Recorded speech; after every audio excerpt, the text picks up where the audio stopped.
Hello, mate. What a huge night we have for you on the show. We're going to make and break some news. But like so many Australians, I am frustrated because those interest rates, as you know, they are going up. And it's not just about what's happening this month, but it's what happened last month and what happened 5 months ago. There is an awful lot of money that people have had to find after this government came to power.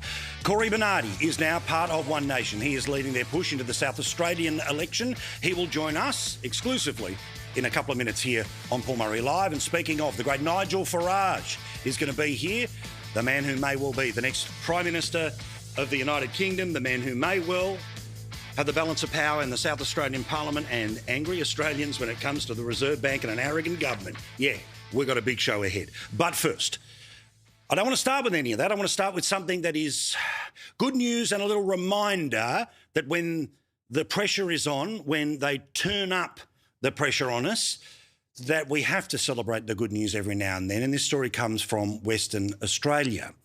In the coastal area of Western Australia, on Friday, a family decided to venture into the waters. They ended up more than 4 kilometres out to sea. The reason they are all still alive is extraordinary. The family of 4 had been kayaking and paddleboarding near Geograph Bay in WA southwest when rough conditions swept them out to sea about 6 o'clock on Friday night. 13-year-old Austin Appleby started to head to shore, but then his kayak took on water. He was forced to swim more than 4 kilometres by himself to get help, raising the alarm for his family. He says he was thinking of his family to push him through the swim. What a little champion. How good that Austin could swim, that he could swim that well. 4 kilometres.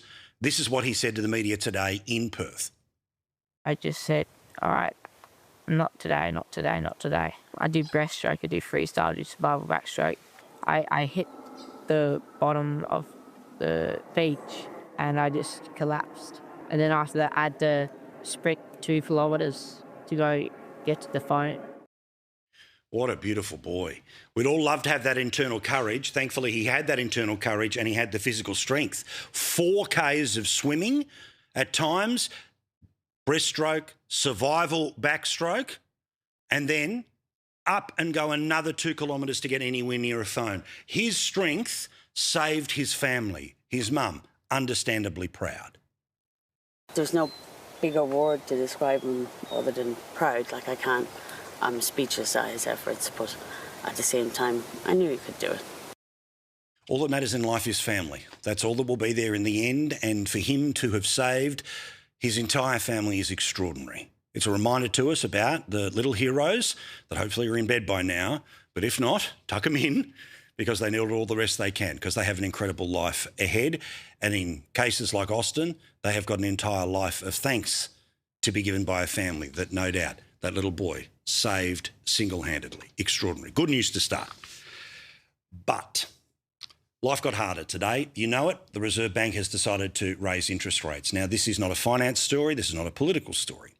This is a normal people story. 1/3 of the country is renting. 1/3 of the country is trying to pay off a mortgage. 1/3 of the country is lucky enough to have worked hard and to have paid off their homes. The reality, though, of course, is that the people who are renting also would be living in properties that are being paid off by people who are trying to pay off with a mortgage. So we are talking about 2/3 of the picture rather than the 1/3 who've already put in the hard work. And today, again, not a political story, but a human story. Life got harder for everyone trying to pay off where they live and how they take care of their family.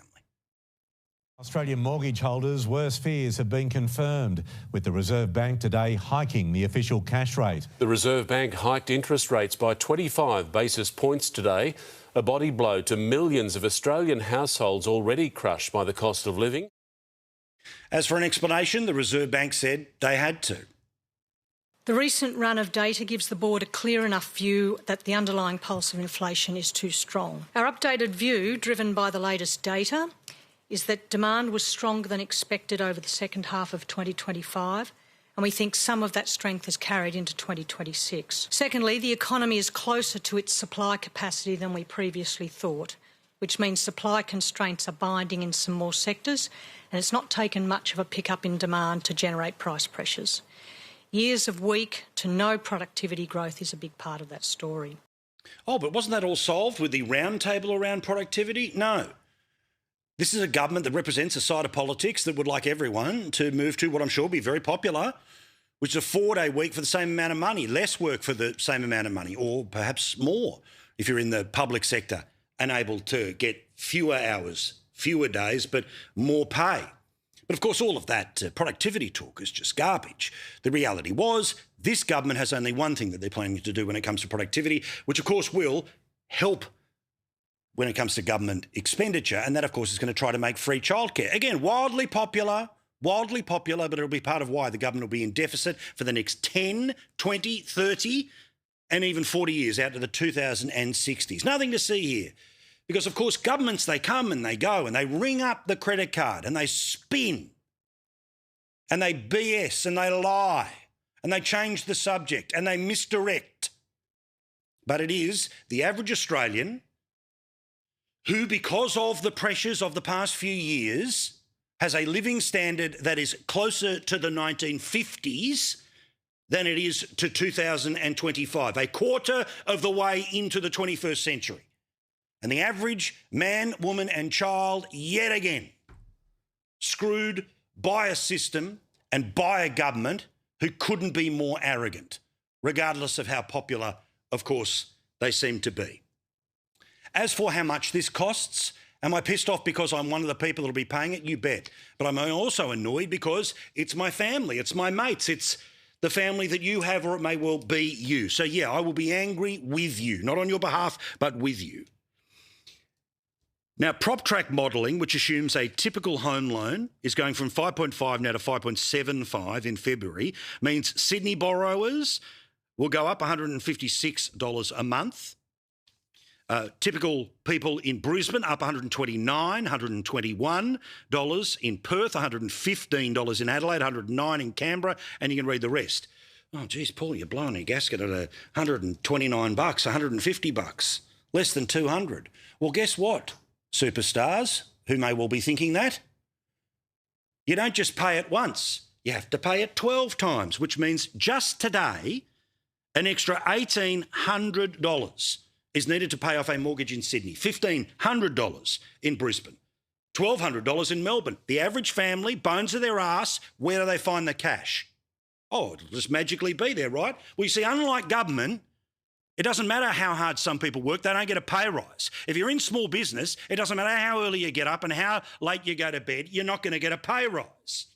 And by the way, if that doesn't drive this home about why this is a disgrace, about the people who are most hurting here, is if you have a look at the total number, 13 interest rate rises now under this government's watch. If you have a mortgage of $500,000, you've had to find an extra $11,000 since May 2022. If it's $1 million, where does an extra $16,000 come from? A lot of people owing $1 million. A smaller amount, but still significant. Where the hell are people who have a $1.5 million mortgage, because that's the lifestyle their wage may well have afforded when they applied 5, 10 years ago or even 2 years ago? $33,000 is what is needed on top of what you were paying in May 2022. Yet, this government, when the interest rates went up once before they came to power, I showed you this last night. I show it again tonight because Jim Chalmers, shame on you. This was the standard you had for somebody else. This is a full-blown cost of living crisis on Scott Morrison's watch, and now interest rate rises are about to be part of the pain. Now, this Prime Minister has an excuse for everything and a plan for nothing. You smug and slimy. How does that compare to today? 13 interest rate rises under a government that promised to lower the cost of living. The parade around the parliament as if somehow all of this is because you took out a loan that was too big for you. All of this, of course, from a political class that has had 4 pay rises since 2022. Well, what does Chalmers say today? What is the full-blown cost of living crisis under his leadership in a government that thinks they can piddle, and you'll think it's rain, because they say things like this? Take responsibility for all parts of my job. I take responsibility for playing a helpful role in this fight against inflation. One of those things I take responsibility for is cleaning up the mess that was left to us by those opposite, who had inflation higher than 6% and absolutely roaring. This bloke, remember, Dr. Jim Chalmers is not a doctor because he knows surgery. He's not a doctor because he knows how to run the economy. His doctorate was in the political spin of the Keating economy. It is outrageous that this government is able to make life worse every single month for Australians, for those paying off their home 13 times worse than when they came to power. Yet they strut around as if there's nothing to see here. Or somehow the pain the average Australian feels paying off the house that, remember, is the single biggest thing they will ever own, which is the place where if it's your first joint, it's your foothold into security. If it's your second place or your first family home, it's the place where your kids might take their first steps. If it's the bigger house where, God forbid, everyone has a bedroom, or it's the dream house.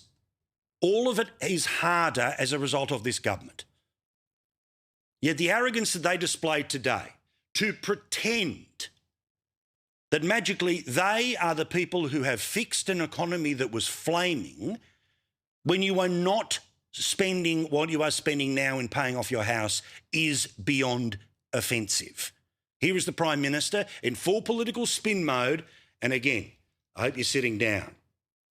When we were elected, we'll cease interjecting. Inflation had a 6 in front of it. Yep.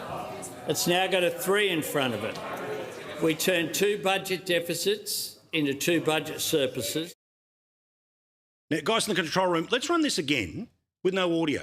Just have a look at all of those smarmy faces of people like a Prime Minister on 600, a Deputy Prime Minister on hundreds of thousands, a Leader of the House, the backbenchers on more than $200,000. Giggle, giggle, giggle.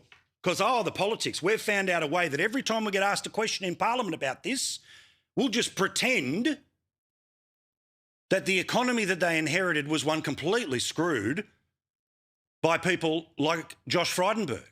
Of course, the reality of why inflation was what it was in 2022 was because COVID lockdowns. You remember that? Now, there would have been a precipitous fall in inflation regardless of who was in power, because pent-up demand was able to start to level out and we got back to normal. But the reality of the difference between this government and previous ones is that while they want to turn around and say, oh, well, we've found savings, but for every dollar they save, they find 4 to spend. You remember that federal election campaign? Million here, million there, billion here, billion there. Brand new deal on health, a brand new deal on education. You get a bridge, you get a bridge. Well, all of that money, of course, is added to that budget deficit. And the budget deficit that goes on top of a budget deficit, that goes on top of a budget deficit, goes on top of a budget deficit, becomes debt. Oh, $1 trillion of Liberal debt. 2007, the Liberal Party handed the Labor Party duck egg, 0, bugger all, none, nothing in terms of debt. Rudd and Swan, and guess who was working for Swan? Oh, that's right, Dr. Jim. They absolutely ramp it up. Yes, the Liberal Party was not able to put it back, but of course, what was the political reaction, including the enemy from within, that was the Ghost and all of their mates, when Tony Abbott and Joe Hockey tried to do something about balancing a budget? And then, of course, the international consequences of COVID that meant we were able to set up an entire new form of welfare in just a couple of weeks, which was JobKeeper, and to be able to keep businesses alive. Something that this government, when it was in the opposition, was whinging about when they voted to help turn it off, but they wanted it to go longer. The bloke who now says, look at me for how responsible I am with the economy, he wanted us to buy Virgin Airlines. Never forget that. He's the one who wanted the taxpayer to be buying a freaking airline. They are fantastic at politics. The opposition is terrible at it at the moment. The ability to swan around the parliament, and any and every member of the press gallery who hate watches this show, you let them get away with it. It's one thing to rub the Liberals' nose in it in terms of their current political circumstances, but the people who pay your bill, the people who watch your news bulletin, who read your newspaper, who donate to your website or are members of it, they are hurting. You don't give a stuff about 3 and a bit million people who will run out of food this week. Not a story. Those organisations, they don't get extra money from a government because people like me, the wrong people for this government, are trying to stand up for those that are going to run out of freaking food. And tonight, the aggro is because of how much pressure there is on the average person just to keep a freaking roof over their head, let alone the pressure on people who are growing up in rented accommodation as I did. Things got harder today and they got harder for humans. Screw the politicians. I almost went there. I almost dropped my first F-bomb. And screw this government pretending, oh, we've magically fixed. You were part of the problem in opposition. You are absolutely the arsonists in government. You promised to make things better, but because of your political skill and sheer ability to gaslight, unbelievably, even according to the polls, the people who were the people who suffered the most under your government when it came to mortgages, they still voted for you because you scared them about the ooga booga that was going to be the cuts from the coalition.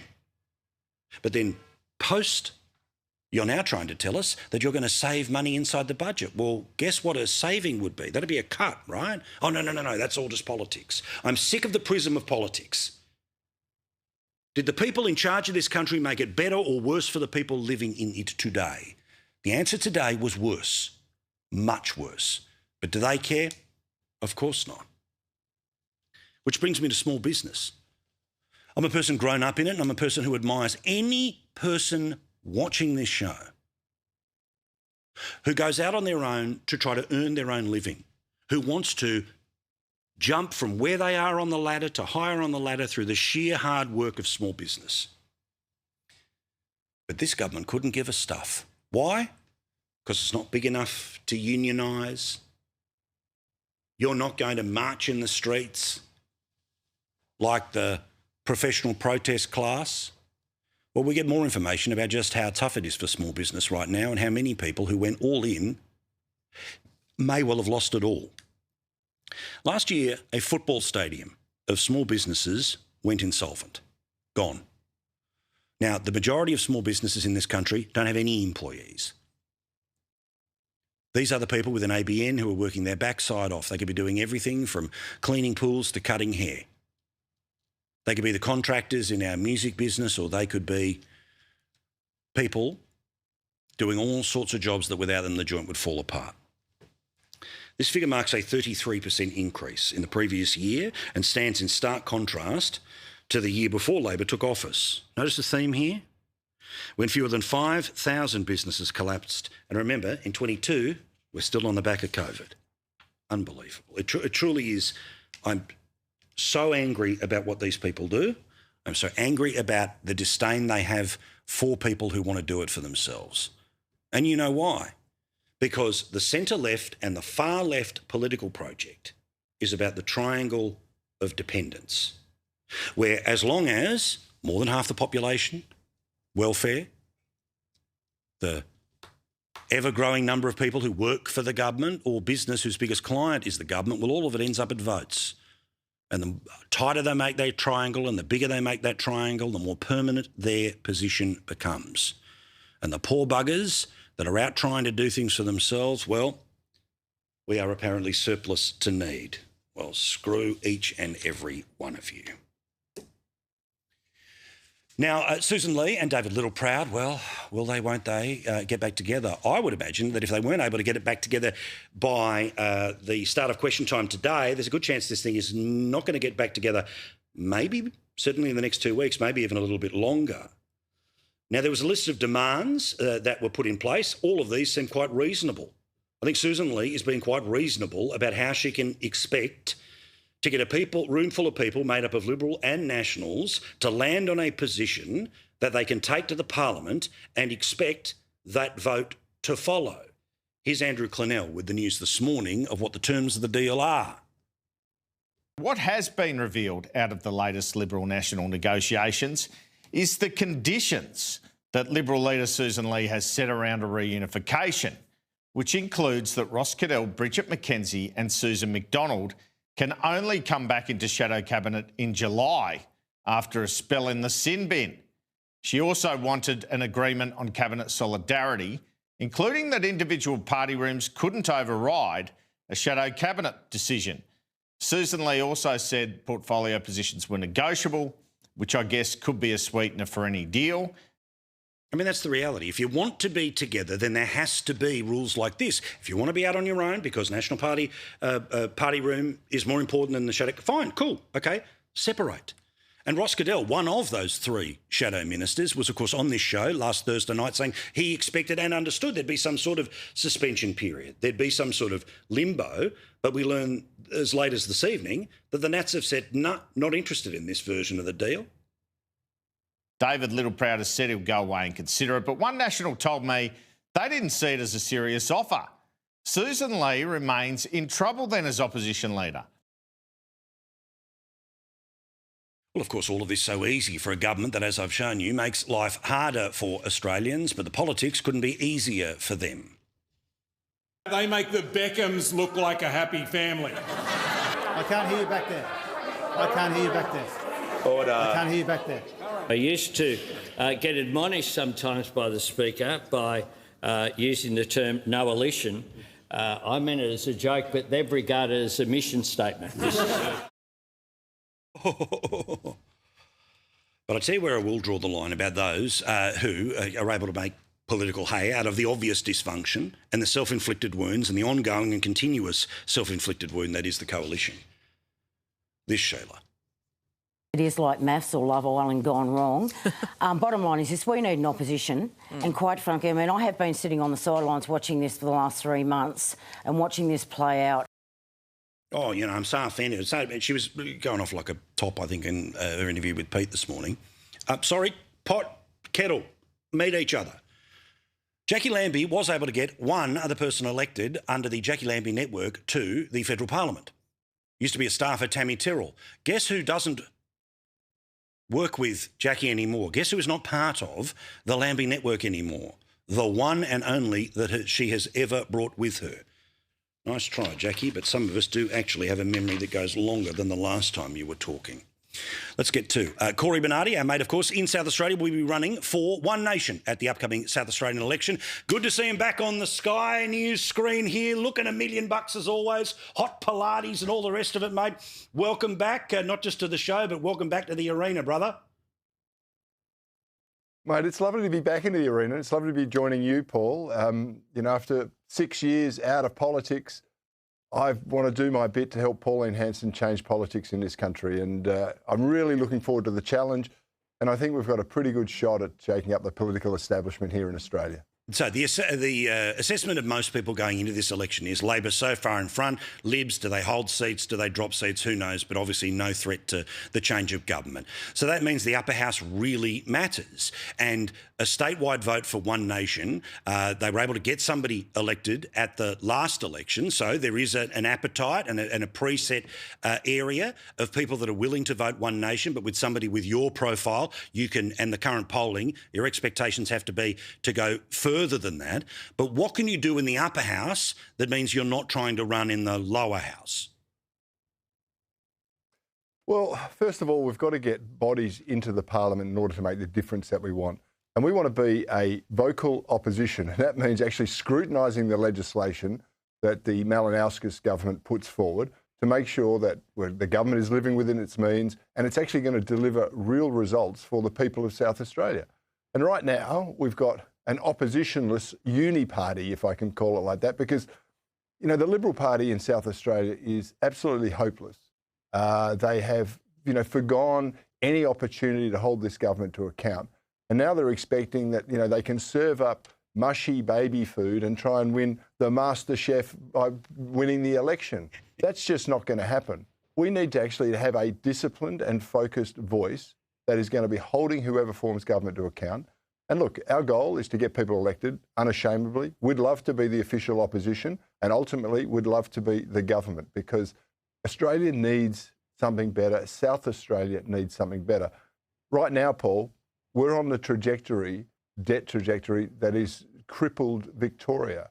We're in a circumstance where our electricity is unreliable. People are not feeling safe in the streets. Business people, just as you've pointed out, are really struggling. We've got to make it easier. We're not just, tax slaves for the government. We're actually trying to make and build a better state. And that ultimately will benefit every person who wants to live in this state. Yeah, I think I've hammered people over the head with the concept of the triangle of dependence. I'm sure there's a much more articulate and proper political philosophy in and around what it is. But there has to be a political offering for the people who want to sit outside of that, for the people who want to earn their own wage, build their own business, who want to be able to reach forward in their life. Yet, of course, when this triangle is being built, certainly 2/3 of that triangle, the only thing that happens is that the Reserve Bank turns around and ends up having to pull an interest rate on us because things are getting too hot. So the investment for Labor, the Greens and at times the Liberals is to keep building this damn thing because they think it gets to a majority. Well, what does One Nation do for those who don't want to be part of any of what they can see on screen right now? Well, first of all, Paul, we'll actually be a strong voice to call out the folly of the policy mix that's coming forward. Let's not gild the lily. Every problem that we're facing today in states like South Australia, whether it be crime, housing unaffordability, overcrowding, lack of serviceability, ambulance ramping, they're all products of policies that have been enacted by the Uni Party. The Uni Party is the Liberal and Labor parties in recent times who seem more intent on holding or swapping the reins of power than actually helping the people that elect them. So what do? We get some voices, we get some bodies into the parliament, we scrutinise legislation, we actually have a very strong voice to say this is wrong, this is going to be the consequences of what you're doing. Now, it's not an easy fix. We need to be in government in order to do that. But I tell you now, Pauline Hanson's resilience of campaigning again and again and again on the things that matter for Australians is the lesson we all need to learn here. We've just got to keep driving home the message. You deserve better. South Australians deserve better than what you're being served up by the Labor and Liberal parties in this state and right around the country. Why specifically the change? Because obviously we were introduced to you. There we go. I'm just too excited to talk to you. As a Liberal, then of course you tried to go out and do it on your own, but you got a huge amount of people's support, at least in terms of membership, mailing list, all the rest of it, with Australian Conservatives. That didn't turn into vote. So now, what is it about One Nation specifically? Is it the machine? Is it something Pauline said? How does this work as to why this is something strong enough that you want to add your shoulder to? Well, Paul, if I go back through history a little bit, I was part of the Liberal Party. I was desperate to try and save them as a credible alternative for Australia as a government. And when Malcolm Turnbull took over, I chose to sit outside of that, and I wanted to build something that would anchor the Liberal Party in place and remind them of being their better selves. That didn't work. The Liberal Party didn't want that whatsoever. And quite frankly, I think we were a bit snowballed by the Conservative prospects of Scott Morrison. That didn't work out. But after 6 years out of the game of politics, 4 years of them on Sky News, I have to say, I've admired Pauline Hanson from afar. I've worked with her in the Senate. I've recognised that she's done something that other people in this country have tried but no one has been able to do, and that is to build a sustainable third party of alternative for Australians. And she's done it through resilience, through prescience, and never worrying about what the critics say. And, I've got my beautiful life in regional South Australia and my businesses, but I thought if I can't lend whatever experience and skills that I have to making the state that I love a better state, if I can't try and lend my whatever I can offer to One Nation to help them do the things that are so important, not just for South Australia, but Australia, well, who else is going to step up and do it? And when I joined One Nation last year and I contributed to their campaigns because I really believed in what they were doing, it was lovely to rekindle a friendship, to realise we have so much in common. And I just want to help out because Australia and South Australia deserves better than what they're getting. Well, I think on behalf of those that are watching, go get him. Go get him. Let's talk plenty of times between now and the election, Cory. We sure will, Paul. Thanks very much. He's a good man. Good to see him back, right? Cory Bernardi, better than ever, running for One Nation, leading up their entire offering in the South Australian election.